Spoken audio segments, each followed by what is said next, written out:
Experience a membership that backs what you're building with American Express Business Platinum. Unlock over $4,000 in business and travel value annually with statement credits on select purchases from brands like Dell, ChatGPT Business, Hilton, and Adobe, and other benefits. American Express Business Platinum. There's nothing like it.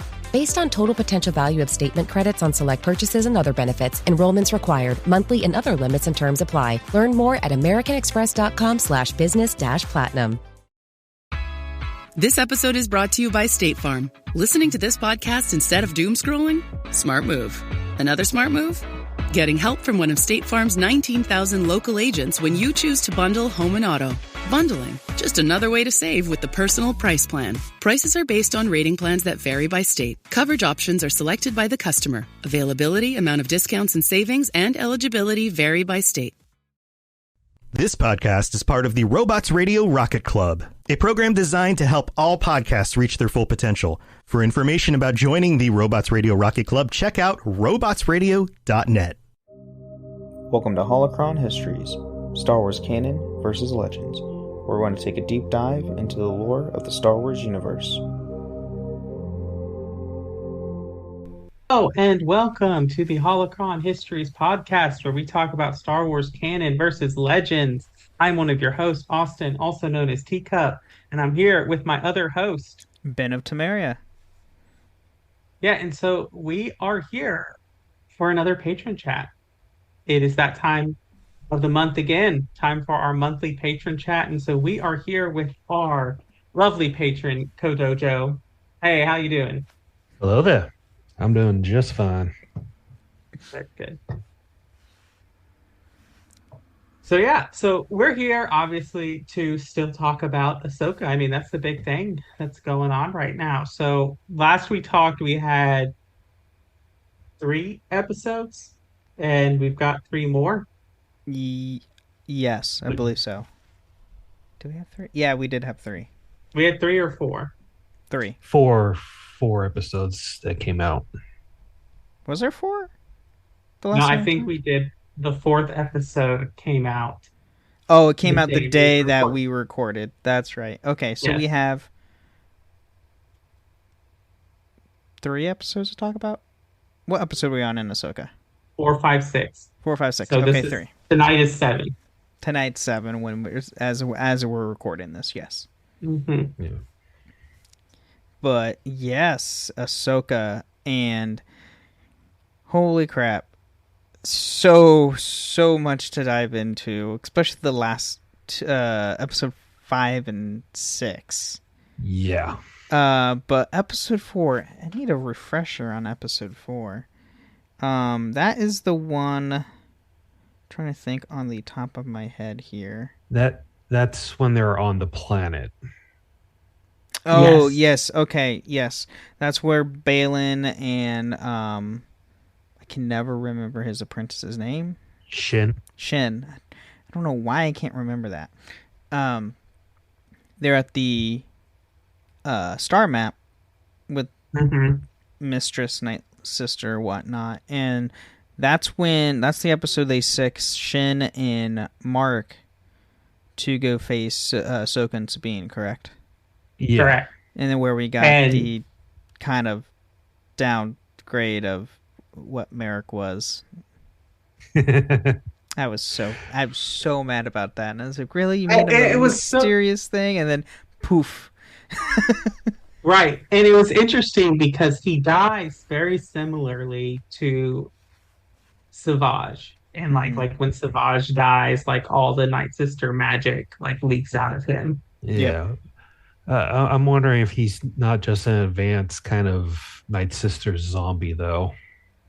Yeah. Possibly, but we'll never know because he got dusted. Literally. Well, I wonder if he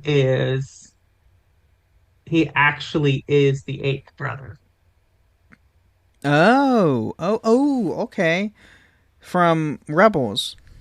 Yes. Okay, yeah, I mean, that's a possibility.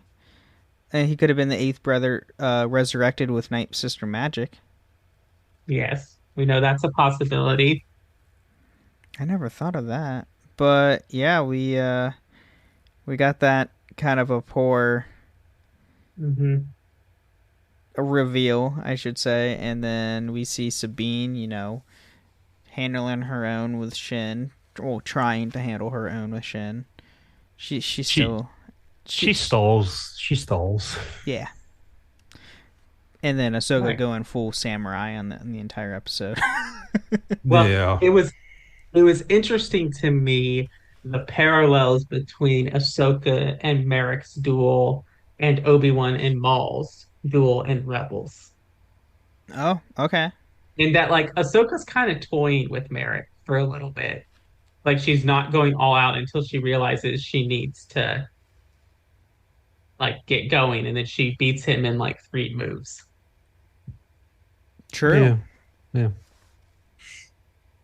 I never thought of that parallel between the two. But I like to point out at the beginning of the episode, Hu Yang says, "Please stick together." I just like to say, if Doctor Who tells you to stay together, you stay together. That was that moment in D&D where the DM asks, "Are you sure you want to split the party?" Right. It's like, are you sure you want to do this? Are you positive? It's just, or like in any video game, it brings up the prompt. It's like, are you sure you want to go into this area? Are you sure you don't want to save? Is that your final answer?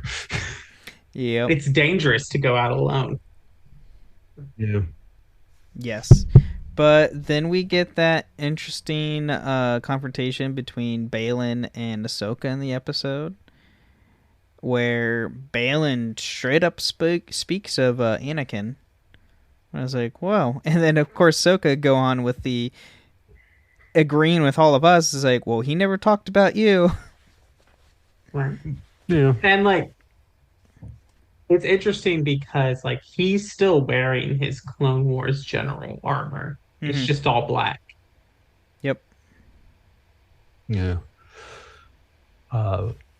And somehow, correct me if I'm wrong, Baylan seemed to know that Anakin turned into Vader. Yes, which is interesting because only a select few were even aware of that. And I'm curious how old Baylan is in all this. Because he looks like... I think Baylan was at the temple. Oh, okay. I think he had to be at... Because there was something about that Shin says to him, and this is in the later episodes, but she says something about, like, you watched the temple burn. Which gave me big, like... I don't know if either of you have read the book Deceived, the Old Republic book Deceived. Mm-hmm. And it gave me big Malgus vibes, where Malgus is like, I want to go and watch Coruscant burn. Yeah. Which is a really good book. Does. Yeah, and that's also true. Which, Deceived is a very good book. All the Old Republic books from Legends is very well written. And a very good tie-ins to the MMO, because it gives a bit more backstory on a lot of the characters that you either meet or you hear of in the game. But yeah. And so it's interesting to me because, like, Baylan has all of this knowledge, and so the only people that would know that Anakin Skywalker is Darth Vader is Palpatine and people who have figured out, and anyone who was the temple. So obviously select members of the 501st, when they transfer over to the Empire, they know that Vader is Anakin. Mm-hmm. Mm-hmm. Yeah. But it has to be someone who was there and escaped. I wonder if Baylan managed to get Shin out of the temple, like one of the few younglings that managed to escape. And that's another thing that Baylan speaks of, and I think it's episode 6, that Shin asks Baylan specifically, is like, do you miss it? He's like, I miss the idea of it. You never were from the temple. Like, it's been specifically said that Shin was never from the temple whatsoever. Plus, she's young. Like, she's like really young. And this is what, 20? Well, no, this is almost 30 years. Yeah. Or like 25 to 30 years after Revenge of the Sith. Yeah, okay. Yeah. I think that it is possible that Balin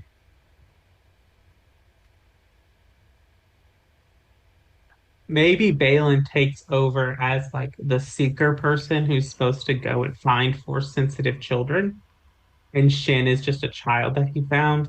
Because in the Clone Wars, that Jedi who's in charge of it is killed. True. Though Cordova seems to have that holocron, and then Cal destroys it. Also true. Yeah. The galaxy big, so maybe they have multiple teams going out. Maybe. So, but yeah, Shin looked surprised when Mark died. Just all the dust coming out. She just had a look of horror on her face, like, what have I been fighting with? Or besides. And this gets to the point, like really a big point for me here, is that I don't think they obviously have some dark side tendencies, but I don't think they're full on dark side users. Yeah, I don't think so either. But I don't think they follow the Jedi code all that much. No, I think, correct me if I'm wrong, was the episode 4 was titled Fallen Jedi, wasn't it? I can't remember. But, I mean, one of the episodes was literally called Fallen Jedi. And, I mean, at this point, like, we see Balin, we see Shin. They're Force wielders. Yes, they have, like, orangish red blades, but they don't, like, Balin specifically has no Sith traits that I've seen. He wants power and he wants to, like, you know, control things, but like that's about it. He doesn't have the Sith eyes. He doesn't have like the Sith intensity. No, he's so calm. Mm-hmm. Like Shin is obviously like the more like rage-filled of the two. Mm-hmm. But Balin is so calm. Yeah. And he like almost wants to avoid conflict. He seems more diplomatic than anything else. Sort of like how Dooku was. He was always into more diplomacy than action. True. Right. But even Dooku wasn't afraid to torture or kill or do any of that. I don't know if Balin's afraid to do that, but he seems hesitant. Mm-hmm. And then, you know, what we get just a bit later with a very cliffhanger of the episode. Boom. Anakin is face to face with Ahsoka. And she's in the world between worlds now, again. That Austin, I know, has theories of this, which... So yeah, I'm fine with if we want to move on to episode 5 and kind of transition. Yeah. But so I don't think that's the world between worlds. No? No, I really don't. And I know that Filoni is like the one who introduced the world between worlds, but it has not come up since that episode of Rebels in any Star Wars media ever. And so I think he's going even a deeper callback to this. So in Revenge of the Sith, and when Yoda is talking to Obi-Wan, telling him about Qui-Gon, he talks about someone returning from what he calls the netherworld of the Force, which makes me think it's like the place the Force is, which is complicated because the Force is everywhere, according to Obi-Wan. but like has returned from like the spiritual realm of the Force. And that's where I think Ahsoka was. I think she actually died when she fell off that cliff and was reborn. And it would also, by going with the whole like nether of the Force, it would explain even more with Anakin being in presence, because the only time we get World Between Worlds, only the living were interacted in that dimension. With the nether, I mean, if it's like where Force users, died and passed between, it would make sense Anakin being able to be there, because then he could have actual interaction with Ahsoka. And it also explained like how he was able to switch between him and Vader and still keeping in control of himself.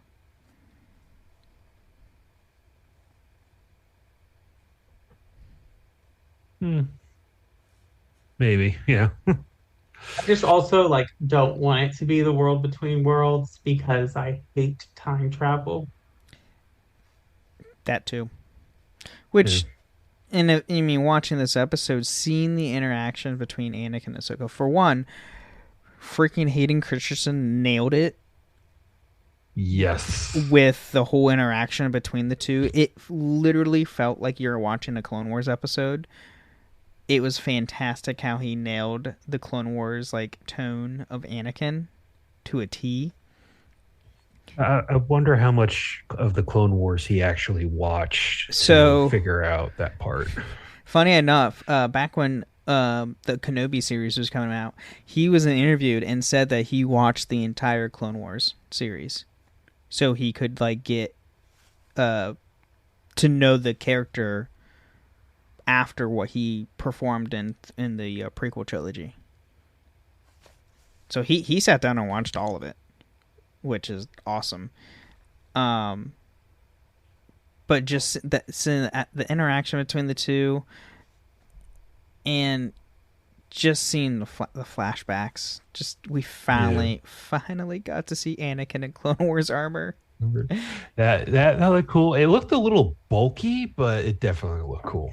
Yeah, I mean, it makes sense being bulky from going from 2D animation to live action. Well, 3D animation, more or less. Yeah, and then there's the young Ahsoka. She was spot on, too. Yes. Wow. And I never really thought about it, but once you see a live action version, she was young to be going into war. Oh, God, yeah. She was 14, I believe. I think, right? Yes, 14. Yeah. She was 14 going into firefights with clones. Yeah. And I love that. I love the clone armor they had. I'm wondering if they had like local 501st members. It's possible. That's very highly possible, because the Lucasfilm actually does that quite a bit and get the 501st from whatever areas they're filming to come on as like background characters and whatnot. I think they did that for the first season of The Mandalore. They didn't have enough stormtroopers. Like, call the 501st. They got the armor. They want to be in Star Wars. Here you go. Right. Did you notice how the clones were running with the long rifles? So I saw someone made a video online saying they're literally running just like the original Battlefront games. And it's like, oh my God, they are. Yeah. But, and then the first flashback, it looks like they might be on Ryloth, because there were a lot of Twi'leks talking with clone troopers. Well, was it her first battle? She said it's one of their first missions, not her very first mission. No, the Ryloth campaign happens pretty early. Mm-hmm. Now, granted, I think we only ever see Skywalker and Ahsoka in starships, but it's possible they could have been on the ground as well at some point. Yeah, I don't remember exactly from the. No, I think they do one mission there's like the big laser wall, or is that Geonosis? That's Geonosis. The second battle for Geonosis. Is where they have the big laser current wall? Yeah. I think so. Yeah. That's right. Okay. So it is interesting because like, and I think it is the Battle of Ryloth because that's the episode where Ahsoka makes a really like hasty decision, and it costs her like she loses a lot of fighter pilots under her command. Yeah. And so that would explain her like conversation with Anakin. Mm-hmm. Mm-hmm. And Anakin saying, "I'm training you to be a soldier," because when I was learning from Obi-Wan, we were peacekeepers. Now we have to be soldiers and generals to keep the peace. Yep. The dynamic of both actresses playing Ahsoka were just spot on. And I don't know if you heard that they got I can't ever say his name right. To come back. Tamara Morrison? Yeah. Tamara Morrison to come back and actually voice the clones and Rex. Yeah. And I was like, yes. Yes. Sadly, we didn't see with his helmet off. That would have been even better. Right, but part of that is because he's supposed to be younger and Tamara Morrison is old. And they spend all the money on that episode on CG. Aging down Hayden Christensen. It looked a lot better in episode 5 than it did episode 4. Yeah, I noticed it in 4. I'm like, oh, wow, I can really tell a difference. And then episode 5 comes along and says, okay, it doesn't look that bad. Right. And plus, like, between the two, I can see at a cost standpoint, with episode 4, it was just like a slip, like 15 seconds right at the end, which, I can see why they didn't do that. But then, like, episode 5 is like, yep, we're going to put all the money into this episode. Clone Wars Anakin looked older than Force Spirit Anakin, which I thought was funny. Never really looked at that way, but okay. Yeah, maybe. But just episode 5 was so good. And I cannot stress that enough.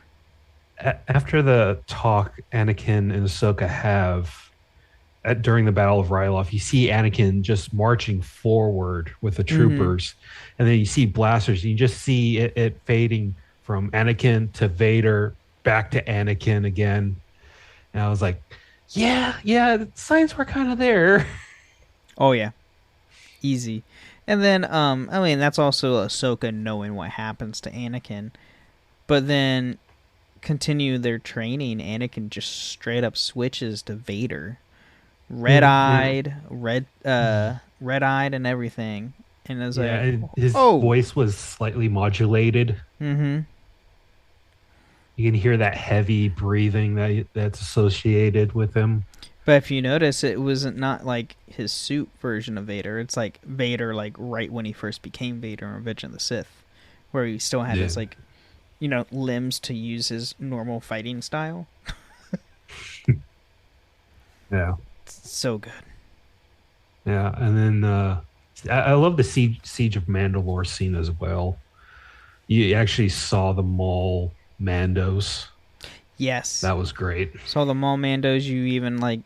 Anakin even comments, it's like, oh, I don't remember this battle. It's like, yeah, you weren't here because you were with Palpatine. Huh, interesting. So yep. But I think right now is a good time to take a mid break before we go to the last so then we can talk about okay.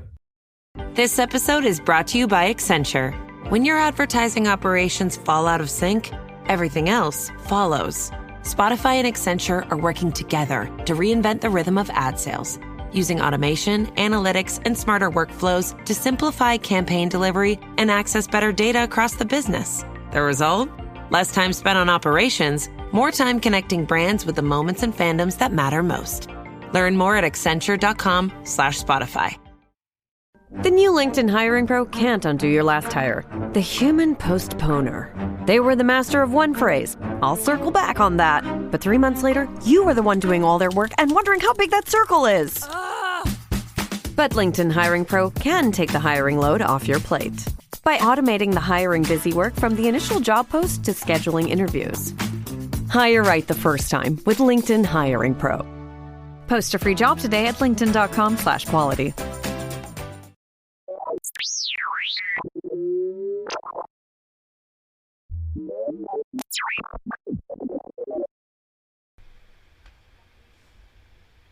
Well, welcome to the middle of the show where we take time to thank our patrons like Kodojo here. Thank you so much for your support, and we greatly appreciate it. And if you'd like to join the Patreon, if you'd like to come up on these episodes, you can go to patreon.com/holocronhistories and sign up at our Jedi Master or Sith Lord tier. And you can come on the show once a month and come and talk about all these great things with us. If you cannot support us on Patreon, that's okay. Another great way to support us is to leave us ratings and reviews on Apple or Spotify. And if you do that and leave us some kind words, we will read your review out on the show.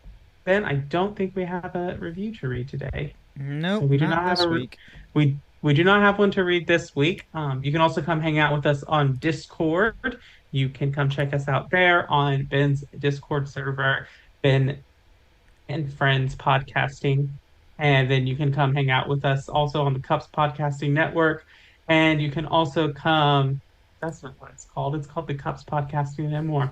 I don't know what I'm talking about. Cups Podcasting and More, or the Robots Radio Discord, or the Two Girls One Ship Discord, or wherever you want to find us. There's lots of Discords we're on there.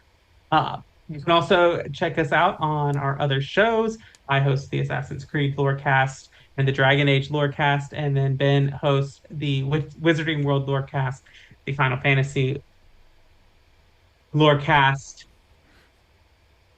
the Witcher Lorecast. Yep. I think that is it. That is it. Yes. I have 4 shows now. Yes. You can also catch us on the Two Girls One Ship most recent episode where we talk about KOTOR and a lot about KOTOR and its romances and its romance options in KOTOR. So you can go over there to Two Girls One Ship on any podcatcher and check us out there. It was a lot of fun being on there. So you should go give it a listen, especially if you're a KOTOR fan. Oh, yes. But I'd have nothing else to add in this mid-break. I don't either. All right, let's get into episode 6. What if I told you you only have 12 hours to legally have sex? To finding true love. Or just like a good guy. From the director of Easy A and Anyone But You. This whole thing is nuts. There's nothing traditional about this night. On August 7th, the clock starts on the summer's biggest rom-com. I'm Owen. Allie. What about you and me? Monica Barbaro, Callum Turner. I've been told I'm a 7. By who? Your mom? Nah, she thinks I'm a 10. One night only. Rated R. Only in theaters August 7th. If you want all of your data in one place, you need the Intuit ERP. I'm Damon John, and I run my growing business on Intuit Enterprise Suite. Learn more at intuit.com/ERP. All right, so through episode 5, we got the best episode in probably of Star Wars history in live action. Let's all be honest at this point. It was fantastic. And, at the very end of the episode, Ahsoka looks different. She feels different. And I think this is where, she's actually finally, after her lesson with Anakin, she also gets the closure that she absolutely needed with Anakin. Because she never had that because, he died before she, or the last time she saw him, he was Vader. So, she finally got, feel like she finally got the closure that she's been seeking and needing for herself to like truly heal and become herself again. And we finally see that towards the end of the episode, and especially going into episode 6, where she feels like Ahsoka that we knew from Clone Wars and Rebels. And go on, Kojo. Yeah, it kind of felt like they pulled a little bit from Lord of the Rings, where, you know, she's wearing all gray outfits and she goes through this, you know, whole thing, and all of a sudden she's now stepping out in white outfit. Yep. She the white. Yep. It was a whole Gandalf thing. Which honestly, like, I wouldn't be surprised if Dave took that from inspiration from Lord of the Rings. Well, and like from a storytelling perspective, like emerging through water, like Ahsoka does, coming out, like from a literary perspective, that's supposed to symbolize, you know, rebirth and renewal and starting over. Like, that's what that symbolizes a lot in literature. And, you know, so that's a big point. So her coming out and looking different is just further emphasizing that, like, after that experience, she is different and new. Though I would argue that she's more her old self than we've ever seen her in the live action. Yes, absolutely. And before we move on to this episode 6, we have to talk about what's his name? Hera's son, Hera and Kanan. Jason.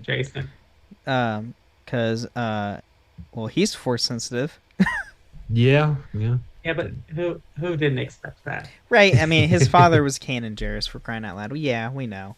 I do just want to think about that. Like when Hu Yang is talking to Carson, and he's like, his father was Kanan Jarrus was a Jedi, and Carson's just like, okay. It's perfect. It was hilarious. Yep. Like, it's like, why do we have to do this? It's like, this is dumb. Like, we shouldn't have to go like patrol the waters. And then Hu Yang says, oh, his father's was Kanan Jarrus, a Jedi, and he's like, oh, okay, and then goes off and does what he was told, because, you know, the Jedi have such a reputation because, you know, they took down the Empire, for crying out loud, because of Luke Skywalker. Yeah. And then it seemed like Jason has met Ahsoka before. Yeah. It seems like they have met. Oh, yeah. I would assume. Yeah, I mean, because he's born before the fall of the Empire, before the Battle of Endor with the Death Star 2, because the very end of Rebels is right after they're doing the celebration of the fall of the Empire, the Death Star 2 blowing up, and he's already been born, and he's a kid, like probably I think 3, maybe around like 2 or 3. Well, it has to be, because for the timeline to work, like, he has to be born shortly before or during the Battle of Yavin. Right. I've seen theories stating that either he was born around Rogue One or just before Rogue One. Yeah. That makes sense, because he's looks like in the show currently he's probably like 9, maybe 10. And I would imagine, with Ahsoka being very close to the Phoenix Squadron, like I would imagine that, you know, Jason has met Ahsoka plenty of times. Yeah. But now let's move on to episode 6, which was another amazing episode. Holy crap. We get to see Purrgil up close and personal. Is it just me, or were these Purrgil bigger than the ones that we saw in Rebels? There's one that's bigger. It's like the leader. The main one that they fly Ahsoka's ship into. Yeah. He's like the big one. But all the other ones are, I would just say, like pretty normal size that we saw in Rebels. Yeah.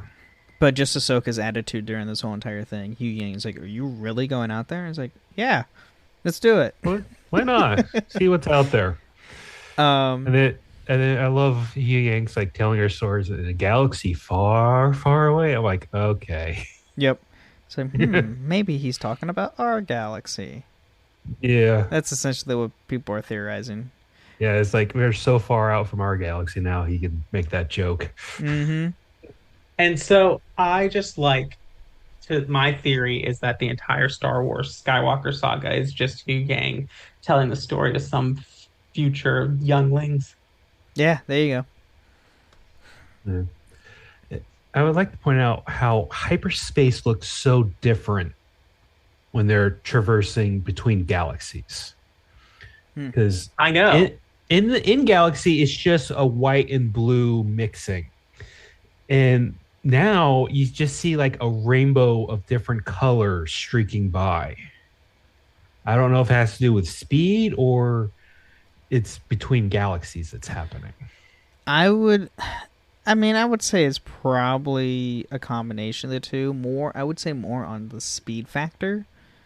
Because to travel between one galaxy to another, for crying out loud, with Balin and all of them, they had to put together a giant hyperspace ring with 5 to 6 hyperdrives all tangled together. I would imagine it has to do something with speed. Because, Purgos, we don't know how fast they go into hyperspace, but if they can traverse against multiple galaxies, they have to go pretty fast. Also, can we just talk for a minute? Because we didn't talk about this, about the reveal of the hyperspace ring. When I first saw it, I was like, oh, so we're doing Halo now. It's a Halo ring. Oh my gosh. Oh my gosh. That's another good similarity there. But hyperspace looks different. We see Purgo in the Flash, Ahsoka communing with them through the Force. Not on the point like Ezra can. But nonetheless. And then we also get another big reveal later in the episode. We see a very certain blue someone come back. Yes. I was very afraid that we weren't going to get Thrawn until the end. Yes, and I it know. It was going to be continue in the Heir of the Empire movie. I remember you saying that before we got this episode, and it's like, yep, now we actually have him. And it's like, thank God we see him on screen before the end. So I do want to talk about before we see Thrawn, and we obviously get so the Night Sisters. Oh yes, are not native to the Star Wars galaxy. No, that was a shock when I heard it. Get a new planet where they came from. And I don't know if you all saw this, but the temple that the Great Mothers are in has Zepho language in it.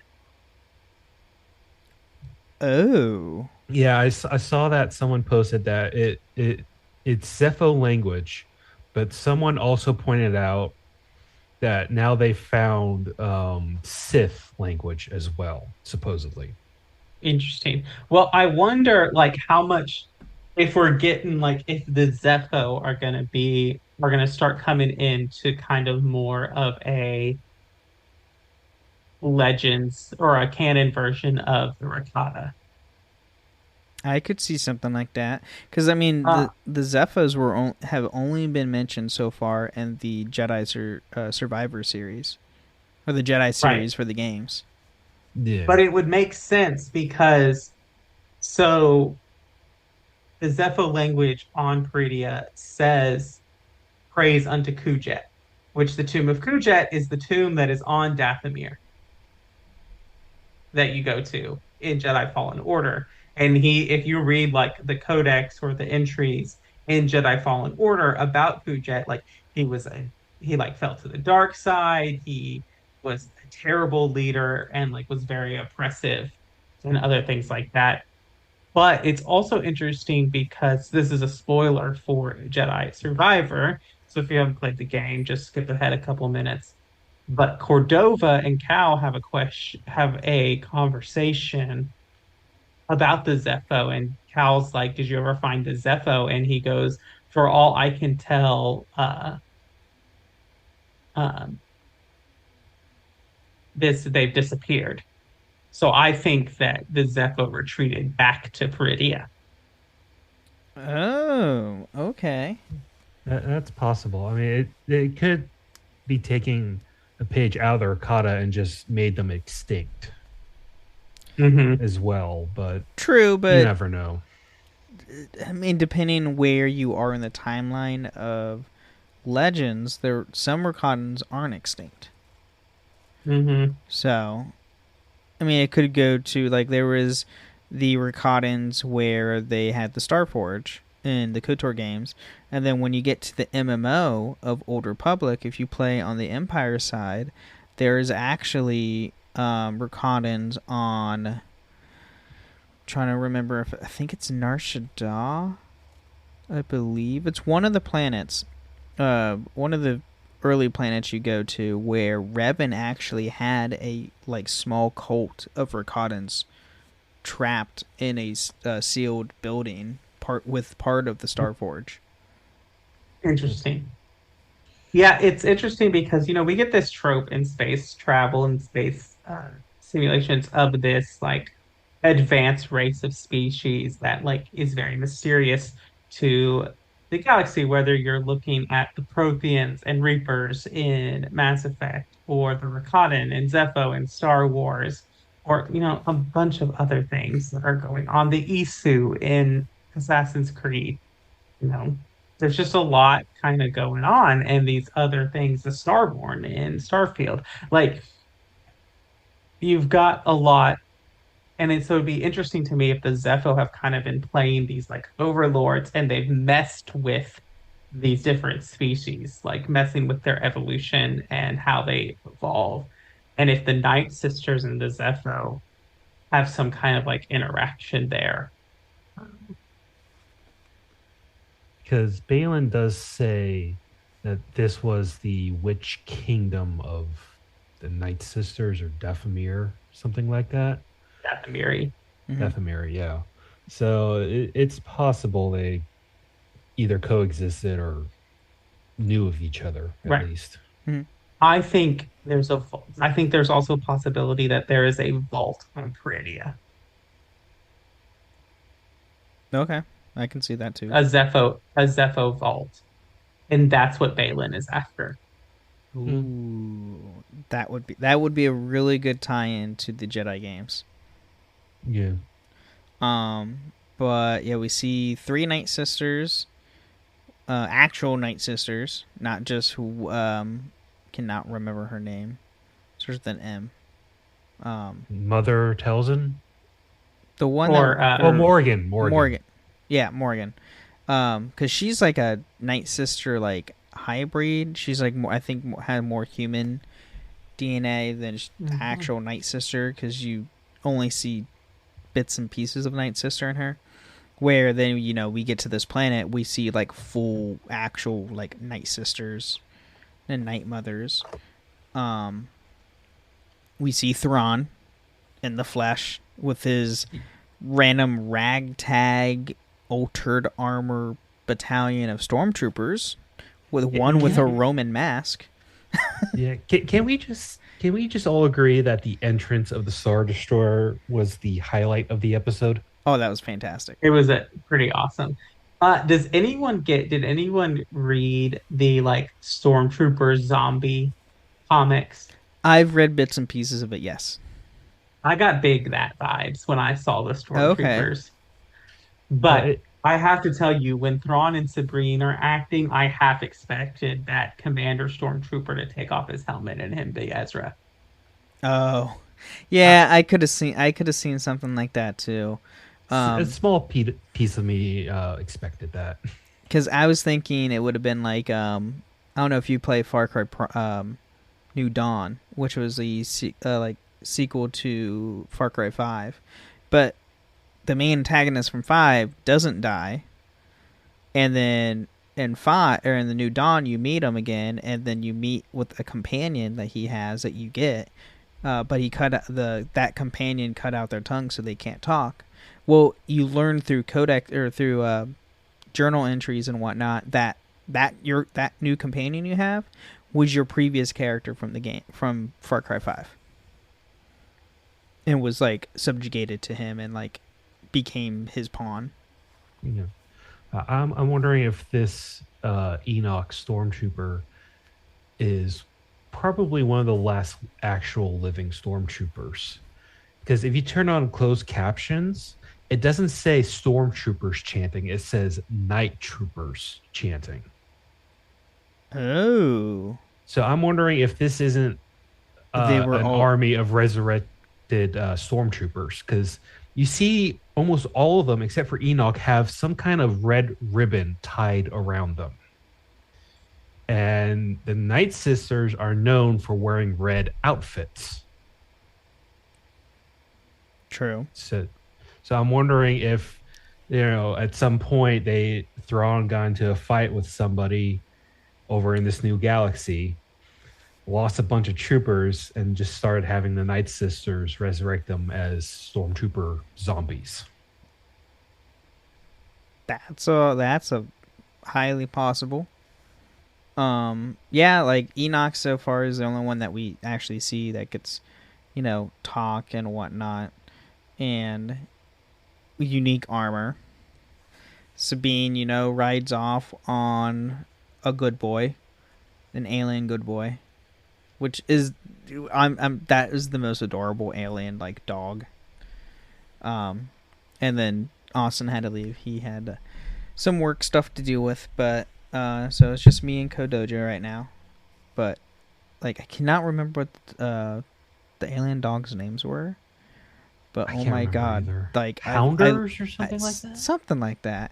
But it was so good. Like it was so great just seeing that like serene interaction between the dog and Sabine. Sabine's like, "You left me," and just starts walking off. The dog follows. Yep. It's like, "Stay here, go away," and it's like it goes off screen, and then she goes off screen, and then the dog just goes running back to her, and it's like, "Oh, fine." And then this is also the episode where Shin asks about Balin if he misses the Jedi. He's like, "Yeah, I miss the idea of the Jedi Temple and Jedi itself, but but that's it." You can see in both Legends and canon that the Jedi, what they once started out as, is no longer what they end up as. No, oh, absolutely not. And then we get alien turtles. Yeah. And it's like, okay, that's interesting. New creature, new whatnot. Yeah. But then we get, the best, like, ending of the episode. And it's like, yes, we finally see him. We finally see him face to face. Sabine finally sees Ezra, and we finally see Ezra on screen. Yes. Alive and well. And it's like, and the actor looks like a grown Ezra. Yeah, it's very good representation of the animated character. It if you took the two side by side, it's like, yes, the live action guy looks like an older Ezra, and that's what this show has really done very well with the casting, because all the cast members, one, look like their animated versions as they should be older. Yeah, and then two, have the correct tone and attitude and posture and everything like these characters would have. And it's just Dave Filoni is Dave Filoni, so you just know it's going to be great. Well, they have plenty of source material to pull from. That's also true. I kind of want to go back a little bit. When they first meet Thrawn, first gets introduced, Thrawn says, "Okay, now we'll start loading the cargo that I agreed with the Night Sisters to load up and leave with." And then later on, you see the cargo, and it looks like coffins, almost. And then even a little bit later in the episode, you hear some kind of weird groaning, moaning, something or another coming from said coffins. See, I have to go back and rewatch some of it because I don't remember that on top of my head. But I mean, that would go back into what you said. You were thinking that they're probably the Night Sisters are probably raising the dead and giving Thrawn an undead army. Yeah, and then Thrawn himself, the entire episode, the few, I want to say 15, 20 minutes he was given, maybe even less, he was the star of whatever scene he was in. Oh, he yes. gets introduced to Balin. He says, "Oh, you must be General Balin something. I can't remember the last name." He remembers reading about him when he was in the Empire. Yep. It's like, wow, that guy can retain his memory pretty good. Oh yeah, I mean he's a Chiss, so I mean it makes sense. The Chiss race species is most that we see. I mean we only see Thrawn is the only Chiss that we have in canon, but in Legends a lot of Chiss are typically spies or info brokers or something to do with information because they're very well given with retaining information and gathering information. Yeah, and then Thrawn says to Sabine, "Okay, we'll give you supplies and the latest information we have about Ezra to go do whatever." I'm like, I'm sorry, you have this latest information about Ezra, but you don't do anything about it? Right. It's like, why? And then later in the episode, you see, well, just send your mercenaries after them. We'll send, backup attack squad. And then even later, Thrawn's like, I am done with Force users. I just want them all dead. I want them all gone. Right. Just no. Good luck with that. Almost every defeat Thrawn's ever had in the galaxy at large has been at the hands of Force user. Back in the Rebel season, when he's attacking Phoenix's home base, yes, that was a victory, but most of the leadership got away because of Bendu, a Force user. Yep. Or I wouldn't say Force user, I would say Force creature. Yeah. He's more like an incarnate physical form of the Force somehow. He shot lightning, so I consider it. That's a fair Force point. user. Yeah, but he also can like disappear and reappear at will and whatnot. Yeah. Or you can kill him and he's not dead. Yeah. But yes, 6 is great. It's so good. God, so good. I have predictions about the last 2 episodes. Is there only 2 more? Yeah, only 8 episodes for Ahsoka. I don't know if you want to get into it or not, but I mean, I think we're wrapping up here on this episode. So I know next month for Patron Chat, we can definitely dive into episode 7, episode 8, because they'll be out by then. And we can just, go over the series as a whole. Because I know we'll definitely all have thoughts, because we all know episode 8's going to have a cliffhanger. Oh, yeah. So we can also go over all of that. I'm just waiting at some point at how they're going to bring Mando into this. Right. Yeah. And I feel like we might get, if anything, in my predictions and my final thoughts for this episode, it's going to be probably something to do with the cliffhanger at episode 8. Yeah. Because you see Carson there, who is the older X-Wing gentleman. He is the main contact for Mando at this point. Yes. With the Republic. Yes, exactly. Because Mando agreed to be a scout, like a scout, like a gun for hire, to protect the Outer Rim, since the New Republic won't do jack with the Outer Rim. So he's like the sole protector, with probably some help here and there from other friends that he has gained over the years. But that I mean, Carson's like the tie-in to everything so far with the live action. Yeah. Oh, I just had a wicked idea. Now that Mandalore is back under Mandalorian control, I wonder if the Heir to the Empire movie, they're going to bring in a great ground battle where it's the zombie stormtroopers versus the Mandalorians. Ooh, that would be interesting. I would so pay to see that. Which giant battle. Regardless, we're paying to see everything that they're currently releasing. So, but yeah, I mean, I know, yeah, the heir to the Empire is also Dave Filoni. So, with John Favreau, it's both of them together again. Which Dave Filoni has his hands into like every little cookie jar in Star Wars right now. So. Oh yeah, he is Star Wars at this point. Yes, Lucasfilm, just make him the creative director / person in charge of everything coming out of your studio, because let's be honest, we all just love what he makes and he loves doing it. So there.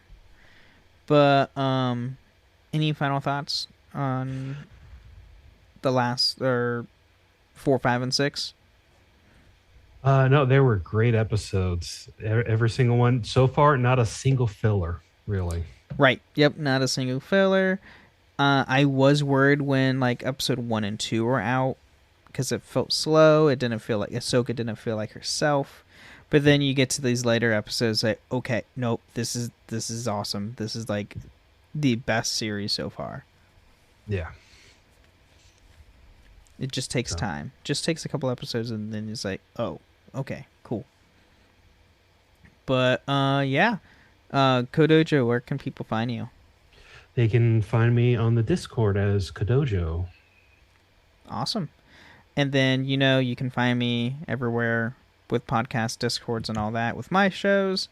You can find Teacup on his shows as well. But thank you for listening to Holocron Histories, and may the Force be with you. Thank you for listening to Holocron Histories, Star Wars Canon versus Legends. You can find us on the Robots Radio Discord at robotsradio.net. You can also follow us on Twitter at SWHoloHistories and contact us at holocronhistories@gmail.com. At ZocDoc, we know being a healthy adult is like living in a video game. Every day has side quests, taxes, laundry, birthdays. And just when you're leveling up, you have to book a doctor. The insurance portal crashes. They put you on hold. Your doctor doesn't take your plan. Game over. We see you. So we made booking a doctor easy. Download ZocDoc. Search by specialty, insurance, and availability. Book instantly. No cheat codes required. Find a doctor you love with ZocDoc.